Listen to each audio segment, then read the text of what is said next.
ನೋಡಿ, ಸರ್ಕಾರದಲ್ಲಿ ಇನ್ನೂ ವರ್ಷಕ್ಕೆ 20,000 ಪರ್ಮಿಟ್ ಹಂಗೆ ಇನ್ನೂ 80,000ದಷ್ಟು ಪರ್ಮಿಟ್ಗಳು ಉಳಿದಿದ್ದಾವೆ. ಕೆಲವರೆಲ್ಲ ಆಟೋ ತೊಗೊಂಡ್ರೆ ಸಂಪಾದನೆ ಮಾಡ್ಕೊಳ್ಳೋದಕ್ಕೆ ಅನುಕೂಲ ಆಗ್ತದೆ ಅಂತೇಳಿ ಈ ಆಟೋ ಮಾಫಿಯಾ ಬಗ್ಗೆ ಏನೂ ಸಹ ತಿಳ್ಕೊಳ್ಳದೇ ಇರೋ ಅಂಥವರು ತುಂಬ ಜನ ನಂಬಿ ಈ ಆಟೋ ಮಾಫಿಯಾ ಒಳಗಡೆ ಸಿಲುಕ್ಕೊಂಡು ಮೋಸ ಹೋಗಿರುವಂಥದ್ದು ತುಂಬ ನಡೆದಿದ್ದಾವೆ. ಹಾಗಾಗಿ ನಿಮ್ಗಳಿಗೆಲ್ಲ ಜಾಗೃತಿ ಮೂಡಲಿ ಅನ್ನೋ ಉದ್ದೇಶಕ್ಕೋಸ್ಕರ ಹೊಸದಾಗಿ ಆಟೋ ತಗೊಳ್ಳೋ ಅಂಥವ್ರು ಏನೆಲ್ಲ ನಿಮ್ಮ ಒಂದು ಅನುಭವದ ವಿಚಾರದಲ್ಲಿ ಇರಬೇಕು ಅನ್ನೋ ಒಂದು ವಿಚಾರನ ನಾನು ತಿಳಿಸ್ಕೊಡ್ತಾ ಇದ್ದೀನಿ. ದಯವಿಟ್ಟು ತಿಳ್ಕೊಳ್ಳಿ, ಎಚ್ಚೆತ್ಕೊಳ್ಳಿ. ನೋಡಿ, ಮೊದಲನೇದಾಗಿ ನೀವು ಹೊಸದಾಗಿ 3 ವೀಲರ್ ಪ್ಯಾಸೆಂಜರ್ ಆಟೋ ತೊಗೊಳ್ತೀನಿ ಅಂದರೆ ಮೊದಲನೇದಾಗಿ ನಿಮ್ಮ DL 3 ವೀಲರ್ ಆಟೋ ಓಡಿಸುವಂತಹ DL ಹೊಂದಿರುವಂತಹ DL ಇರಬೇಕು ನಿಮಗೆ. ಜೊತೆಗೆ ಬ್ಯಾಡ್ಜ್ ಇರಬೇಕು, ಮಸ್ಟ್ ಆ್ಯಂಡ್ ಶುಡ್ ಬ್ಯಾಡ್ಜ್ ಇರಲೇಬೇಕು. ಆ DL ಜೊತೆಗೇನೆ ಬ್ಯಾಡ್ಜ್ ನಂಬರು ಕೂಡ ಮೆನ್ಷನ್ ಆಗಿ ಬಂದಿರುತ್ತೆ ಆ ಸ್ಮಾರ್ಟ್ ಕಾರ್ಡಲ್ಲಿ. ಆ ರೀತಿಯ ಒಂದು DL ಹೊಂದಿದ್ರೆ ನೀವು ಫಸ್ಟು ಮಾಡಬೇಕಾಗಿರೋದೇನು ಅಂದರೆ ಶಾಂತಿನಗರದ RTO ಕಮಿಷನರ್ ಕಚೇರಿ ಏನಿದೆ, ಎಕ್ಸಾಕ್ಟ್ ಅದರ ಆಪೋಸಿಟ್ಟು ಬಸ್ಸು ಡಿಪೋ ಬರುತ್ತೆ. ಆ ಬಸ್ಸು ಡಿಪೋ ಸಾಲಲ್ಲೇ ಹೋಗ್ತಾ ಇದ್ರೆ CCB ಕಚೇರಿ ಬರುತ್ತೆ. ಅದರ ಹಿಂಭಾಗನೇ ಆಟೋಗಳಿಗೆ ಅಂತಲೇ ಸ್ಪೆಷಲ್ಲಾಗಿ ಪರ್ಮಿಟ್ ಕೊಡೋದಕ್ಕೆ ಅಂತ ಒಂದು ಆಫೀಸ್ ಮಾಡಿರ್ತಾರೆ. ಗೊತ್ತಾಗೋದಿಲ್ಲ, ಅಲ್ಲಿ ನೀವು ವಿಚಾರಿಸ್ಕೊಂಡ್ರೆ ಗೊತ್ತಾಗುತ್ತೆ ಅದು ಆಫೀಸ್ ಎಲ್ಲಿದೆ ಅಂತ. ಫಸ್ಟ್ ಫ್ಲೋರಲ್ಲಿ ಅದರ ಆಫೀಸ್ ಇರುತ್ತೆ. ನೀವು ಹೋಗ್ತಾ ನೇರವಾಗಿ ಬೋರ್ಡ್ ಹಾಕಿರ್ತಾರೆ, ಮಧ್ಯವರ್ತಿಗಳಿಗೆ ಇಲ್ಲಿ ಪ್ರವೇಶವಿಲ್ಲ ಅಂತ. ಆದರೆ ಅದರ ತುಂಬ ಇರೋರೆಲ್ಲ ಮಧ್ಯವರ್ತಿಗಳೇ.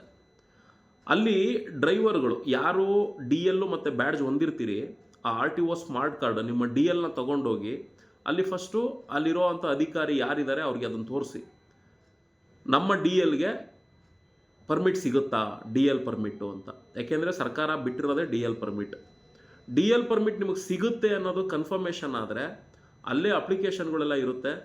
ಅದನ್ನು ಏನು ಎತ್ತ ಅಂತೆಲ್ಲ ನೋಡಿಕೊಂಡು ಆ ಅಪ್ಲಿಕೇಶನ್ಗೆ ಏನೇನೆಲ್ಲ ದಾಖಲೆಗಳನ್ನ ನಾನು ತೊಗೊಂಬರ್ಬೇಕು ಅನ್ನೋದನ್ನೆಲ್ಲ ಪಟ್ಟಿ ಮಾಡಿಕೊಂಡು ತದನಂತರ ನೀವೇನು ಮಾಡಿ, ಅಲ್ಲಿ ಪರ್ಮಿಟ್ ಸಿಗುತ್ತೆ ಅನ್ನೋದು ಕನ್ಫರ್ಮೇಷನ್ ಆದಮೇಲೆ ನೀವು ಆಟೋ ತೊಗೊಳ್ಳೋದಕ್ಕೆ ಶೋರೂಮ್ಗೆ ಹೋಗಿ. ನಿಮಗೆಲ್ಲ ಗೊತ್ತಿರಲಿ ಸ್ನೇಹಿತರೆ, ಬೆಂಗಳೂರಿನಲ್ಲಿ 3 ಶೋರೂಮ್ಗಳ ಹೆಸರು ತುಂಬ ಬಾಯ್ಪಾಠ ಮಾಡಿಬಿಟ್ಟಿದ್ದಾರೆ. ಅದೇನೋ ಅಂಬಾ ಅಂತ ಹೇಳಿ, ಮತ್ತು ಏಸ್ಟೆಕ್ ಅಂತ ಹೇಳಿ, ಕ್ಯೂರಾಜ್ ಅಂತ ಹೇಳಿ 3 ಶೋರೂಮ್ಗಳಿದ್ದಾವೆ. ಆದರೆ ಈ 3 ಶೋರೂಮ್ನವರು ಕೂಡ ಡೀಲರ್ಗಳ ಮೇಲೆ ಅವಲಂಬಿತರಾಗ್ಬಿಟ್ಟಿದ್ದಾರೆ. ಡೀಲರ್ಸ್ ಮೀನ್ಸ್ ಅಲ್ಲಿ 3 ಜನ ಮೇನ್ ಡೀಲರ್ಗಳು ಬರ್ತಾರೆ, ಲೋಕಲ್ ಡೀಲರ್ಗಳು. ಅದ್ರ ಜೊತೆಗೆ ಆಟೋ ಕನ್ಸಲ್ಟೆಂಟ್ಗಳು ಅಂತೇಳಿ ಸಣ್ಣ ಪುಟ್ಟ ಏರಿಯಾಗಳಲ್ಲಿ ಗಲ್ಲಿಗೊಂದೊಂದು ಆಟೋ ಕನ್ಸಲ್ಟೆಂಟ್ಗಳು ಆಗ್ಬಿಟ್ಟಿದ್ದಾವೆ. ಹಂಗಾಗಿ ಇಂಥ ಕನ್ಸಲ್ಟೆಂಟ್ಗಳು ಆಫೀಸ್ಗಳಿರೋದ್ರಿಂದ ಶೋರೂಮ್ನವರು ನೀವು ಅವ್ರ ಥ್ರೂನೇ ಬನ್ನಿ ಅನ್ನೋ ರೀತಿಲಿ ಹೇಳ್ತಾರೆ. ಅವ್ರು 1,000 ಹೇಳಿ ನೀವು ಕೊಟೇಶನ್ ತೊಗೊಳ್ಳಿ. 3 ಶೋರೂಮಲ್ಲೂ ಕೂಡ ಕೊಟೇಶನ್ ತೊಗೊಳ್ಳಿ. ಅವ್ರು ಬರೆಯೋ ಅಂಥ ಕೊಟೇಶನ್ನಲ್ಲಿ ನೀವು ಪ್ರತಿಯೊಂದನ್ನು ಕೂಡ ಪ್ರಶ್ನೆ ಮಾಡಿ ಕೇಳಿ.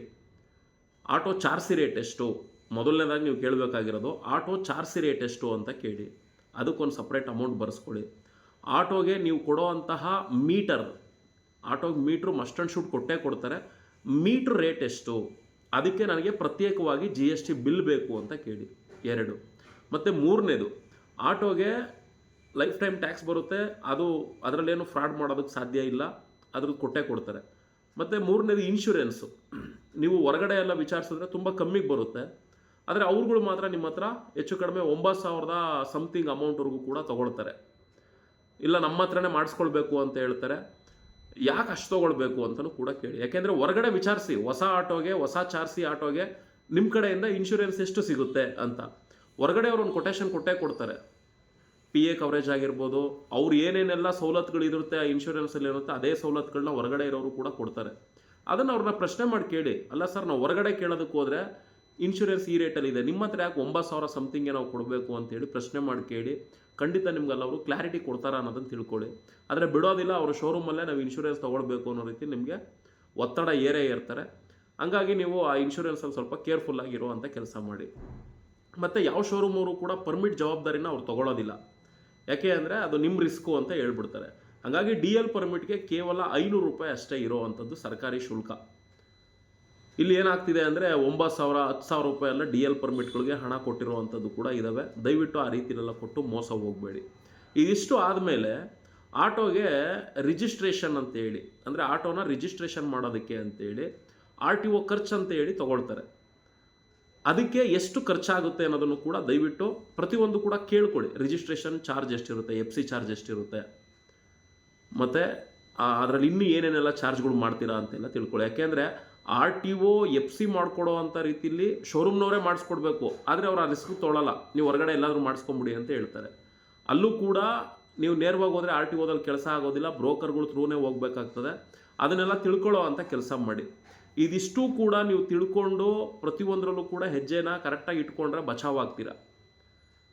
ಆಮೇಲೆ ಆಟೋಗಳು ಏನು ಕೊಂಡ್ಕೊತೀರಾ ಟಾಪು ಕೂಡ ಅದೇ ಶೋರೂಮ್ಗಳೆಲ್ಲ ಕಟ್ಕೊಡ್ಬೇಕು, ಆದರೆ ಅವ್ರು ಕಟ್ಕೊಡಲ್ಲ. ನೀವೆಲ್ಲ ಹೊರಗಡೆ ಕಟ್ಸ್ಕೊಂಬಿಡಿ ಅಂತ ಹೇಳ್ತಾರೆ. ಅಲ್ಲೂ ಕೂಡ ನಿಮಗೆ ವಂಚನೆ ಆಗ್ತಾ ಇದೆ. ಹೀಗಾಗಿ ದಯವಿಟ್ಟು ಆಟೋ ತೊಗೊಳ್ಳೋ ಅಂಥವ್ರು ಈ ಎಲ್ಲ ಫಾರ್ಮಾಲಿಟೀಸ್ಗಳನ್ನ ನೋಡಿ ತೊಗೊಳ್ಳಿ. ಆಮೇಲೆ ಶೋರೂಮ್ನವರು ಯಾವುದೇ ಕಾರಣಕ್ಕೂ ಅವ್ರು ಕೊಡೋ ಕೊಟೇಶನಲ್ಲಿ ವಿವರಣೆ ಎಲ್ಲ ಕೊಡೋದಿಲ್ಲ. ವಿವರಣೆ ಕೊಟ್ಬಿಟ್ರೆ ಅವ್ರಿಗೆ ಗೊತ್ತಾಗ್ಬಿಡುತ್ತೆ ನಾವಿಲ್ಲಿ ಲಪ್ಟಾಯಿಸ್ಕೊಂಡು ತಿಂತಾ ಇರೋದು ಅವ್ರಿಗೆ ಗೊತ್ತಾಗ್ಬಿಡುತ್ತೆ ಅಂತ. ಹಾಗಾಗಿ ಡೀಲರ್ ಥ್ರೂ ಕಳಿಸ್ತಾರೆ. ನೀವು ಹೊರಗಡೆ ಡೀಲರ್ಗಳ ಹತ್ರ ಹೋದರೆ ಕಮ್ಸೆ ಕಮ್ ಅಂದ್ರೂ ಕೂಡ ಒಂದೊಂದು ಆಟೋದಲ್ಲಿ ನನಗೆ ಗೊತ್ತಿರೋ ಹಾಗೆ 10,000 ರಿಂದ 15,000 ರೂಪಾಯಿವರೆಗೂ ಕೂಡ ನಿಮ್ಗಳಿಗೆ ಖಂಡಿತ ಮೋಸ ಮಾಡೇ ಮಾಡ್ತಾರೆ. ಹಾಗಾಗಿ ಸಾಧ್ಯ ಆದಷ್ಟು ನೀವು ಹೊಸ ಆಟೋ ತೊಗೊಳ್ಳೋ ಅಂಥವ್ರು ಒಂದಲ್ಲ 10 ಕಡೆ ಎನ್ಕ್ವೈರಿ ಮಾಡಿ. ನಿಮ್ಗೆಲ್ಲಿ ಕಂಫರ್ಟಬಲ್ ಅನಿಸುತ್ತೆ ಅಂಥ ಕಡೆ ತಿಳ್ಕೊಂಡು ಪ್ರತಿಯೊಂದು ಡಾಕ್ಯುಮೆಂಟ್ರಿಗಳನ್ನ ನೋಡಿ ತೊಗೊಳ್ಳಿ. ಮತ್ತು ಲೋನ್ಗಳ ವಿಚಾರದಲ್ಲೂ ಅಷ್ಟೇ ನಾವು ನಿಮ್ಗೆ ಹೇಳೋದೇನು ಅಂದರೆ, ನೀವು ಸಂಘಟನೆಗಳು ತುಂಬ ಇದ್ದಾವೆ. ಸಂಘಟನೆ ರಿಜಿಸ್ಟ್ರೇಷನ್ ಮಾಡಿಕೊಂಡು ವರ್ಷ ರಿನ್ಯೂವಲ್ ಮಾಡಿಸ್ಕೊಂಡು ನಡೆಸ್ತಿರೋವಂಥ ಲೀಗಲ್ ಸಂಘಟನೆ ಯಾವುದಿದ್ದಾವೆ ಅಂತ ಫಸ್ಟು ತಿಳ್ಕೊಳ್ಳಿ. ಸಂಘಟನೆ ತುಂಬ ಇದ್ದಾವೆ, ಆದರೆ ಯಾರೂ ಲೀಗಲ್ ಆಗಿಲ್ಲ. ಆ ರೀತಿ ವರ್ಷ ಕಾಲಕ್ಕೆ ತಕ್ಕಂತೆ ರಿನ್ಯೂವಲ್ ಮಾಡಿಕೊಂಡು ಆ ರಿನ್ಯೂವಲ್ ವಿಚಾರನ ಸದಸ್ಯರುಗಳು ತಿಳಿಸ್ಕೊಂಡು ಯಾವುದು ಸಂಘಟನೆ ನಡೀತಾ ಇದ್ದಾವೆ ಅಂಥ ಸಂಘಟನೆಗಳಲ್ಲಿ ಇರೋ ಅಂಥ ಕೆಲಸ ಮಾಡಿ. ನೀವು ಸಂಘಟನೆ ಒಳಗಡೆ ಇದ್ದಾಗ ಏನಾಗ್ತದೆ, ನೀವೇನಾದರೂ ಹೊಸ ಆಟೋ ತೊಗೊಳ್ಳೋದಾಗಲಿ, ಕಾರ್ ತೊಗೊಳ್ಳೋದಾಗಲಿ, ಇನ್ನೊಂದು ಮತ್ತೊಂದು ಏನೇ ಇರಲಿನೂ ಗ್ರೂಪಲ್ಲಿ ಅಪ್ಡೇಟ್ ಕೊಟ್ಟಾಗ ಅಲ್ಲಿ 100 ಜನ ಡ್ರೈವರ್ಗಳು ಇರ್ತಾರೆ. 100 ಜನದ್ದು ಅನಿಸಿಕೆಗಳು ಬರ್ತವೆ. ಕೇಳಿ ಪಟ್ಟಿ ಮಾಡ್ಕೊಳ್ಳಿ. ಅದರಂತೆ ನೀವು ಹೆಜ್ಜೆ ಇಟ್ಕೊಂಡು ಸಾಗಿದ್ರೆ ಖಂಡಿತ ನಿಮ್ಗೆ ಯಾವುದೇ ರೀತಿಯಲ್ಲಿ ತೊಂದರೆಗಳಾಗೋದಿಲ್ಲ. ನೀವು ಆ ರೀತಿಲಿ ಮಾಡ್ಕೊಳ್ಳೋದೇ ಇರೋದ್ರಿಂದ ಎಡವಟ್ಟುಗಳು ಮಾಡಿಕೊಂಡು ಮೋಸ ಹೋಗ್ತಾ ಇದ್ದೀರಾ. ದಯವಿಟ್ಟು ನೀವು ಏನೇ ವಾಹನಗಳನ್ನ ಕೊಂಡ್ಕೊಳ್ಳಿ, ಫೈನಾನ್ಸ್ ವಿಚಾರ ಆಗಿರಲಿ, ಮತ್ತು ಡ್ರೈವರ್ ರಿಲೇಟೆಡ್ಡು ಏನೇ ಡೌಟ್ಸ್ಗಳಿದ್ರೂ ಕೂಡ ನೀವು ಸಂಘಟನೆಗಳಲ್ಲಿದ್ದು ಗ್ರೂಪ್ಗಳಲ್ಲಿ ಖಂಡಿತ ಅವ್ರು ನಿಮ್ಮನ್ನು ಗ್ರೂಪ್ಗಳಲ್ಲಿ ಆ್ಯಡ್ ಮಾಡೇ ಮಾಡ್ತಾರೆ. ಈಗ ನಾವು ಅಷ್ಟೇ ಟೆಲಿಗ್ರಾಮ್ ಗ್ರೂಪಲ್ಲಿ ಆ್ಯಡ್ ಮಾಡ್ತೀವಿ. ಏನೇ ಡೌಟ್ ಇದ್ದರೂ ಕೇಳ್ರಪ್ಪ ಅಂತೀವಿ. ಫೋನೇ ಮಾಡಬೇಡಿ ನಮಗೆ, ಕೇಳ್ರಿ ಗ್ರೂಪಲ್ಲಿ ಅಂತೀವಿ. ನಾವು ಫ್ರೀ ಇದ್ದಂಥ ಸಂದರ್ಭದಲ್ಲಿ ಅಪ್ಡೇಟ್ ಕೇಳಿಸ್ಕೊಂಡು ಅವ್ರು ಖಂಡಿತ ರಿಪ್ಲೈ ಕೊಟ್ಟೇ ಕೊಡ್ತೀವಿ. ಆ ರೀತಿಲಿ ನೀವು ಬೆಳೆಸ್ಕೊಂಡ್ರೆ ಮಾತ್ರ ಇದಕ್ಕೆಲ್ಲ ಅಂತ್ಯ ಆಡೋದಕ್ಕೆ ಸಾಧ್ಯ. ಇಲ್ಲಾಂದರೆ ತುಂಬ ಕಷ್ಟ. ಸೆಕೆಂಡ್ಸ್ ಆಟೋಗಳಲ್ಲೂ ಕೂಡ ಅಷ್ಟೇ ತುಂಬ ಜನ ಮೋಸ ಹೋಗಿದ್ದೀರಾ. ಅದಕ್ಕೆ ಇನ್ನೊಂದು ನೆಕ್ಸ್ಟ್ ಟೈಮ್ ವಿಡಿಯೋ ಮಾಡ್ತೀನಿ. ಧನ್ಯವಾದ.